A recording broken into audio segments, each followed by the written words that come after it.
तो दोस्तों हमें स्ट्रेस और स्ट्रेन डायग्राम की जरूरत क्यों पड़ी? आप जो भी कोई चीज यूज करना चाहते हैं तो उसे हमें पहले टेस्ट करना पड़ता है।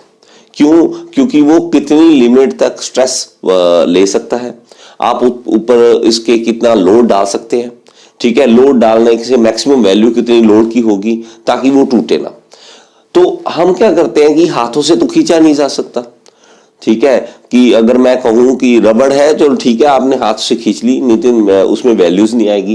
देखिए आपके पास आयरन है, अब आयरन है, स्टील है, कुछ और मेटल है, आप हाथों से तो उसे खींच नहीं सकते हैं। ठीक है, तो उसके लिए हमारे पास एक मशीन होती है जिसे हम कहते हैं यूनिवर्सल टेस्टिंग मशीन।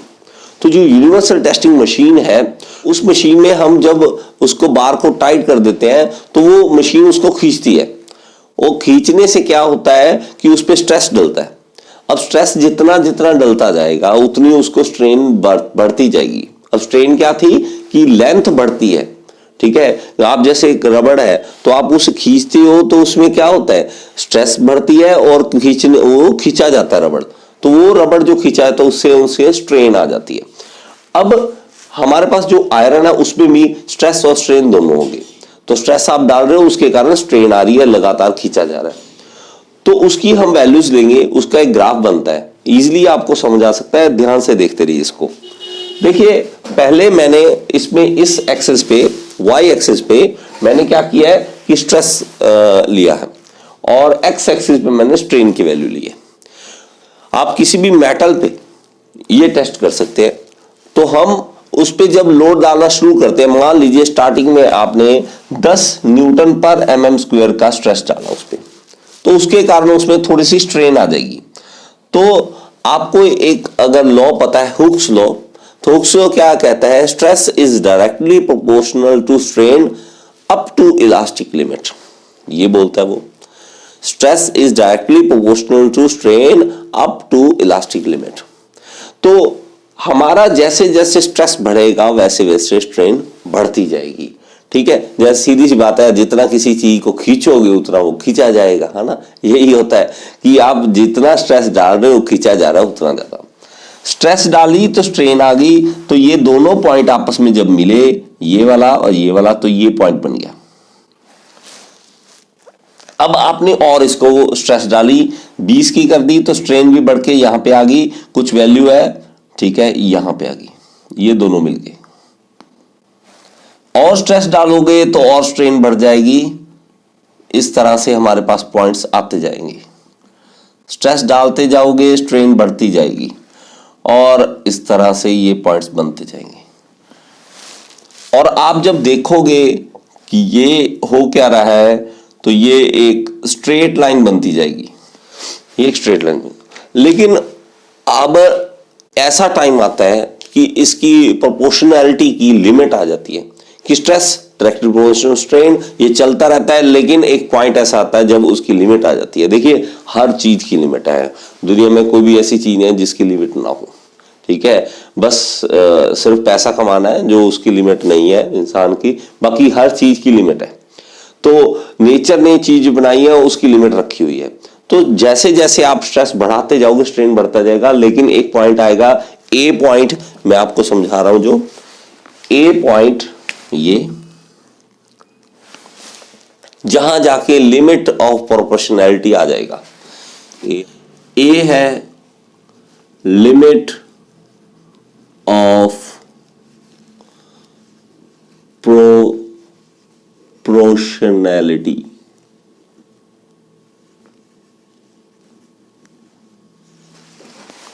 जो प्रोपोर्शन है उसकी एक लिमिट आ जाती है। अब स्ट्रेस जो है स्ट्रेन के डायरेक्टली प्रोपोर्शनल नहीं होगा इसके बाद। ठीक है, उसमें चेंजेस आने शुरू हो जाएंगे। उसके बाद एक पॉइंट आ जाता है, आप इसे और ज्यादा स्ट्रेस डालने की कोशिश करोगे तो ये ऊपर जाके एक पॉइंट आ जाएगा, बी पॉइंट। बी जो पॉइंट है वो है इलास्टिक लिमिट। इलास्टिक लिमिट, ये एक ऐसी लिमिट है, इलास्टिक लिमिट को मैं धीरे आराम से समझाऊंगा इसको। देखिए मान लीजिए कि इसकी बी की वैल्यू जो है वो 70 है, 70 न्यूटन पर mm स्क्वायर है। तो इस रॉड पे जिसमें टेस्ट कर रहा हूं, मान लिया इसका कि 70 न्यूटन पर mm स्क्वायर इसकी इलास्टिक लिमिट है।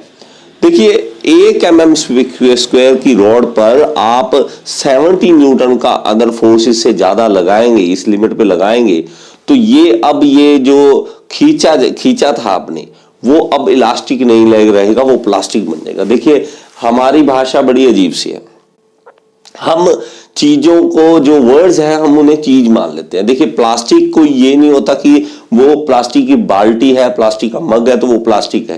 देखिए प्लास्टिक उसे कहते हैं जब आप किसी चीज को खिंच जाए लेकिन वापस वो अपनी रीगेन ना करे पोजीशन को, उसको हम प्लास्टिक बोल देते हैं। छोटे होते हम सारे पंगे लेते होते इस तरह के कि एक साथ का दोस्त था मेरे, बार बार पेन को टक टक टक टक, वो होता है पेन जो आप दबाते रहते हैं और दबाने से पेन खुल जाता है, फिर दबाने से ओपन हो जाता है, तो उसमें एक स्प्रिंग होता है। तो बार बार वो क्या है, वो इलास्टिक लिमिट में था स्प्रिंग, दबाते थे फिर वापस अपनी पोजीशन, दबाते थे फिर वो अपनी अपनी पोजीशन पे आ जाता था। मैंने क्या किया, खोला उसका पेन, काफी देर से तंग कर रहा था, पेन खोला, उसका स्प्रिंग लिया और पकड़ के खींच दिया। अब वो स्प्रिंग इलास्टिक नहीं रहा, वो प्लास्टिक स्टेज में आ चुका है। अब वो प्लास्टिसिटी उसकी आ चुकी है, उसके कारण अब क्या हुआ, ले भाई तेरा स्प्रिंग अब ये इलास्टिक नहीं रहा, लग कर टक टक जो करनी है तुम्हें, ठीक है। तो वो जो स्टेज थी इलास्टिक से प्लास्टिक स्टेज में आ चुका है। इसके बाद मतलब क्या है, हमने ये क्यों जाना, हमने ये जाना कि अगर मुझे कोई चीज काम करना है विद इन इलास्टिक लिमिट, तो मैं 70 न्यूटन पर mm स्क्वायर से ज्यादा फोर्स नहीं लगाऊंगा, क्योंकि मुझे लिमिट पता है। देखिए हर चीज की लिमिट है ना। तो यारी दोस्ती में आप कहते हो कि यार बहुत है, मेरा मजाक इतना मत कर मेरा, क्योंकि उसके बाद अपनी लड़ाई हो जाएगी, अपनी लिमिट आ चुकी है, ठीक है। तो अगर आपको लिमिट पता है तो वहीं तक जाएं आप, उससे ज्यादा ना मत जाएं आगे। तो यही तो काम करना है, हमने लिमिट्स पता करनी है। तो इसकी मुझे लिमिट पता लगी 1 mm स्क्वायर की रॉड। इस चीज को ध्यान से देखो, अगर मान लीजिए कोई रॉड है इस तरह से,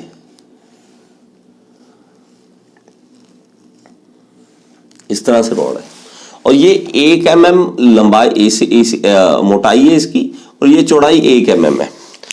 देखिए ये 1 mm और ये भी 1 mm, तो इसका जो एरिया बन रहा है वो है 1 mm स्क्वायर है। इस पे अगर फोर्स लगाओगे, खींचोगे इसे, तो ये 70 न्यूटन इसका लिमिट है, क्या इलास्टिक लिमिट है। अब आपने एरिया बढ़ा दिया तो इसका ये न्यूटन भी बढ़ जाएंगे। मैं इसका एरिया बढ़ा देता हूं, मान लेता हूं कि मैंने इसका एरिया बढ़ा लिया।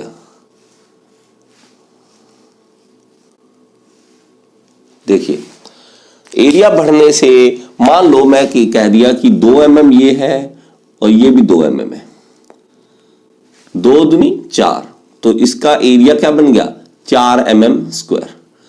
तो पहले 1 mm स्क्वायर पे मेरा जो फोर्स लग रहा था, इलास्टिक लिमिट थी 70 न्यूटन थी, तो 4 पे कितना होगा 280 न्यूटन।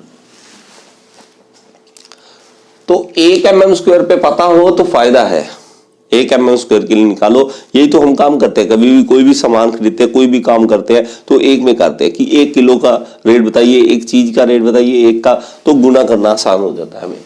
तो 1 mm स्क्वायर पे 70 न्यूटन का इलास्टिक लिमिट है और 4 mm स्क्वायर पे कितनी होगी 280। जितनी आपने मान लो फोर्स ज्यादा लगानी है उतना ज्यादा एरिया आप लगा लीजिए, ठीक है। मोटी रोड लगाएंगे उतनी ज्यादा, इससे आप इस चीज को समझ सकते हैं। अब चलते हैं आगे। अब देखिए इसके बाद जो मेन चीज बात समझने वाली है ये है कि जैसे पहले तो हम क्या कर रहे थे, स्ट्रेस बढ़ाया स्ट्रेन बढ़ गई, स्ट्रेस बढ़ाया स्ट्रेन बढ़ गई। अब क्या होगा, थोड़ा सा आप स्ट्रेस बढ़ाओगे तो उसके कारण क्या होगा, स्ट्रेन ज्यादा बढ़नी शुरू हो जाएगी।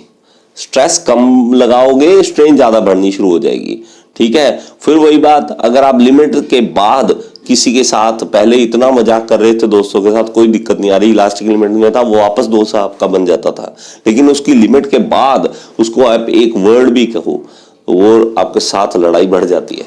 इसी तरह ये है कि स्ट्रेस थोड़ी सी भी बढ़ाने से स्ट्रेन ज्यादा बढ़नी शुरू हो जाएगी। देखो मैंने यहां पे क्या किया, स्ट्रेस सिर्फ इतनी लगाई मान लेते हैं, ये बढ़ाई स्ट्रेस, और जो स्ट्रेन है इस पॉइंट पर, इस पॉइंट तक जो स्ट्रेन है वो इतनी बढ़ गई, स्ट्रेन ज्यादा बढ़ गई, स्ट्रेस कम बढ़ाई थी मैंने, ठीक है। तो इसको क्या होता है इस पॉइंट पे कि फ्लो करना शुरू कर देता है। आपका जो ऑब्जेक्ट है वो आप खींचोगे तो उसमें जो लेंथ बढ़ने की ताकत अचानक से ज्यादा आ जाएगी, लेंथ ज्यादा बढ़नी शुरू हो जाएगी। तो वो जो पॉइंट होता है उसको हम कहते हैं यील्ड पॉइंट, यील्ड पॉइंट।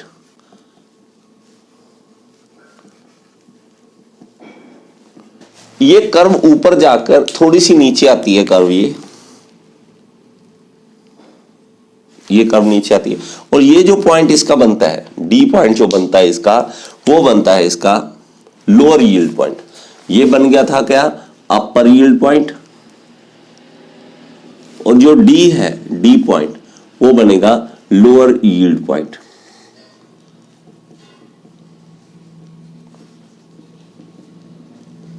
अब इस लोअर यील्ड पॉइंट के बाद अब अगर स्ट्रेस बढ़ाओगे फिर से स्ट्रेन बढ़नी शुरू हो जाती है, ठीक है। स्ट्रेस और स्ट्रेन दोनों अचानक से और ज्यादा बढ़ना शुरू हो जाते हैं। आप और ज्यादा स्ट्रेस लगाते हो तो स्ट्रेन और ज्यादा बढ़नी शुरू होगी, स्ट्रेस बढ़ता जाता है, बढ़ता जाता है, बढ़ता जाता है, और एक ऐसी लिमिट आती है कि उस पॉइंट पे सबसे ज्यादा जितनी स्ट्रेस लग सकती है वो लग जाती है। सॉरी, यह है ई पॉइंट। ई पॉइंट क्या है, अल्टीमेट स्ट्रेस, अल्टीमेट स्ट्रेस।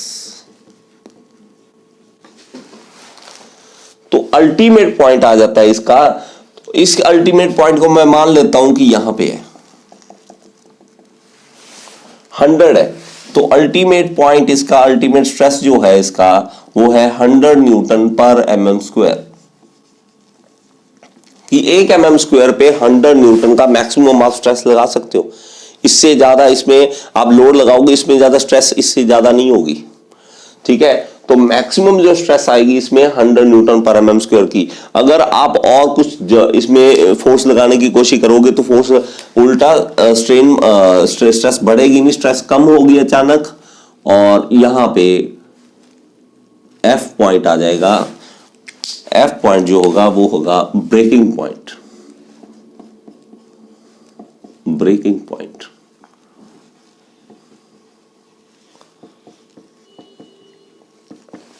देखो, हमने सिर्फ लोड लगाना है। स्ट्रेस क्या होता है इंटरनली, कि वो कितना फोर्स लगा रहा है ऑपोजिट साइड में बचाने को अपने आप को।